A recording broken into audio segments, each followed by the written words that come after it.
ಕೊನೆಗೂ ದೋಸ್ತಿ ನಾಯಕರ ಬಹುದಿನಗಳ ಬೇಡಿಕೆ ಈಡೇರುವ ಹಂತಕ್ಕೆ ಬಂದಿದೆ.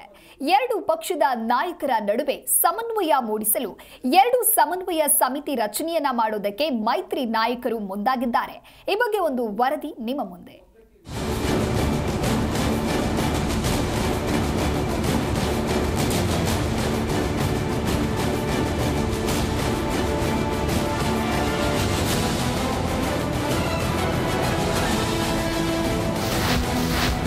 ಜಿಬಿಎ ಚುನಾವಣೆಗೆ ಮೈತ್ರಿ ಪಕ್ಷಗಳು ತಯಾರಿ. ಒಟ್ಟಿಗೆ ಸಾಗೋಕೆ ಎಚ್ಡಿಕೆ ವಿಜಯೇಂದ್ರ ಪ್ಲಾನ್. ರಾಜ್ಯದಲ್ಲಿ ದೋಸ್ತಿ ನಾಯಕರ ಜಾಯಿಂಟ್ ಆಪರೇಷನ್ ಶುರುವಾಗಿದೆ. ಮೈತ್ರಿಕೂಟದ ಮಿತ್ರ ಜೆಡಿಎಸ್ ರಾಜ್ಯದಲ್ಲೂ ಬಿಜೆಪಿ ಜೊತೆಗಿನ ಸಂಬಂಧ ಗಟ್ಟಿ ಮಾಡಿಕೊಳ್ಳೋಕೆ ಇದೀಗ ಮುಂದಾಗಿದೆ. ಈ ನಿಟ್ಟಿನಲ್ಲಿ ನಿನ್ನೆ ಕುಮಾರಸ್ವಾಮಿ ಭೇಟಿ ಮಾಡಿದ ಬಿಜೆಪಿ ನಾಯಕರು ಮುಂದಿನ ಹೋರಾಟದ ಬಗ್ಗೆ ಗಂಭೀರವಾಗಿ ಚರ್ಚೆಯನ್ನು ನಡೆಸಿದ್ದಾರೆ. ಈ ಹೋರಾಟಕ್ಕೆ ಪ್ರತಿಫಲವಾಗಿ ಇದೀಗ ಸಮನ್ವಯ ಸಮಿತಿ ರಚಿಸೋಕೆ ಮುಂದಾಗಿದ್ದಾರೆ. ದೋಸ್ತಿ ನಾಯಕರು ರಾಜ್ಯ ಪಾಲಿಟಿಕ್ಸ್ಗೆ ಪ್ಲಾನ್ ಆಫ್ ಆಕ್ಷನ್ ರೆಡಿ ಮಾಡಿದ್ದಾರೆ. ಮೈತ್ರಿಯಲ್ಲಿ ಎರಡು ಸಮನ್ವಯ ಸಮಿತಿ ರಚಿಸೋಕೆ ತೀರ್ಮಾನ ಮಾಡಿದ್ದಾರೆ. ಸಮನ್ವಯ ಸಮಿತಿ ರಚನೆ ಮಾಡುವಂತೆ ಬಹು ಸಮಯದಿಂದ ಸಾಕಷ್ಟು ಬೇಡಿಕೆ ಇಟ್ಟಿದ್ರು ಎರಡೂ ಪಕ್ಷದ ನಾಯಕರು. ಇದೀಗ ರಾಜ್ಯಕ್ಕೊಂದು ಬೆಂಗಳೂರಿಗೊಂದು ಎಂಬಂತೆ ಎರಡೆರಡು ಸಮಿತಿ ರಚನೆ ಮಾಡೋಕೆ ತೀರ್ಮಾನ ಮಾಡಿದ್ದಾರೆ. ಚುನಾವಣೆ ಆಗುತ್ತೋ ಬಿಡುತ್ತೋ ನಮ್ಮ ಸಿದ್ಧತೆ ನಾವು ಮಾಡಿಕೊಳ್ಳೋಣ ಅಂತ ಚರ್ಚಿಸಿರುವ ಉಭಯ ಪಕ್ಷದ ನಾಯಕರು ಎಲ್ಲ ಒಟ್ಟಾಗಿ ಹೋರಾಟ ನಡೆಸೋಣ ಅಂತ ಮಾತುಕತೆಯನ್ನು ನಡೆಸಿದ್ದಾರೆ.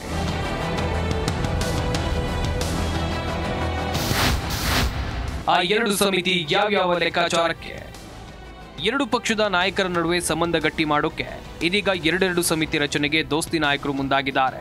ಇನ್ನೇನು ಜಿಬಿಎ ಚುನಾವಣೆ ಸಮೀಪಿಸ್ತಾ ಇದ್ದು ಅದಕ್ಕೋಸ್ಕರ ಒಂದು ಸಮಿತಿ ರಚನೆಗೆ ಮೈತ್ರಿ ನಾಯಕರು ಮುಂದಾಗಿದ್ದಾರೆ. ಇಲ್ಲಿ ಜಿಬಿಎ ಗೆಲುವಿನ ಬಗ್ಗೆ ಪ್ಲಾನ್ ಆಫ್ ಆಕ್ಷನ್ ನಡೆಯಲಿದೆ. ಇನ್ನೊಂದು ಎರಡೂ ಪಕ್ಷಗಳ ಸಮನ್ವಯಕ್ಕೆ ಓವರ್ ಆಲ್ ಆಗಿ ಮತ್ತೊಂದು ಸಮಿತಿ ರಚನೆ ಮಾಡೋಕೆ ಪ್ಲಾನ್ ಮಾಡಿದ್ದಾರೆ. ಇದು ಇಡೀ ರಾಜ್ಯದ ಬಗ್ಗೆ ತಂತ್ರಗಾರಿಕೆ ಈ ಸಮಿತಿಯಲ್ಲಿ ನಡೆಯಲಿದೆ. ಇದೇ ಸಂದರ್ಭದಲ್ಲಿ ರಾಜ್ಯದ ರಾಜಕೀಯ ಪರಿಸ್ಥಿತಿಯ ಬಗ್ಗೆನೂ ಕೂಡ ನಾವು ಚರ್ಚೆ ಮಾಡಿದ್ದೇವೆ.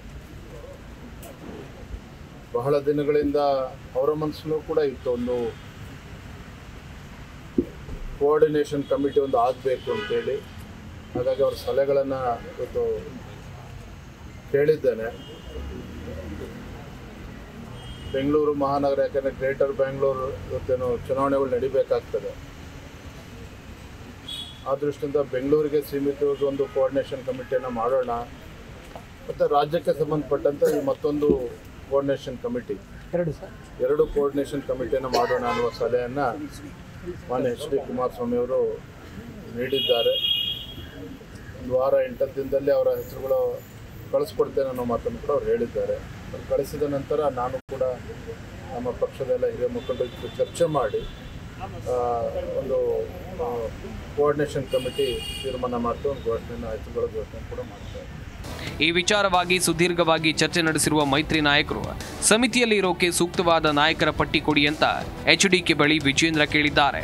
ನಂತರ ಬಿಜೆಪಿ ಜೆಡಿಎಸ್ ಪಟ್ಟಿ ಸೇರಿಸಿ ಹಿರಿಯರೊಂದಿಗೆ ಚರ್ಚೆಯನ್ನು ನಡೆಸಿ ಸಮಿತಿಯನ್ನು ರಚಿಸೋಣ ಅಂತ ಎಚ್ಡಿಕೆ ವಿಜಯೇಂದ್ರ ಪ್ಲಾನ್ ಮಾಡಿಕೊಂಡಿದ್ದಾರೆ. ಒಟ್ಟಾರೆ ಬಹುದಿನಗಳ ಮೈತ್ರಿ ನಾಯಕರ ಬೇಡಿಕೆಗೆ ಇದೀಗ ಉಭಯ ನಾಯಕರು ಅಸ್ತು ಅಂದಿದ್ದಾರೆ. ಶೀಘ್ರದಲ್ಲೇ ಎರಡೂ ಪಕ್ಷಗಳಿಂದ ಸಮಿತಿ ರಚನೆಗೆ ಪಟ್ಟಿ ತಯಾರಾಗಲಿದ್ದು ಮುಂದೆ ಯಾವುದೇ ಭಿನ್ನಾಭಿಪ್ರಾಯವಿಲ್ಲದೆ ಕೆಲಸ ನಿರ್ವಹಿಸೋಕೆ ಇದು ಸುಲಭವಾಗಲಿದೆ. Janardhan Hebbar, Zee Kannada news, Bengaluru.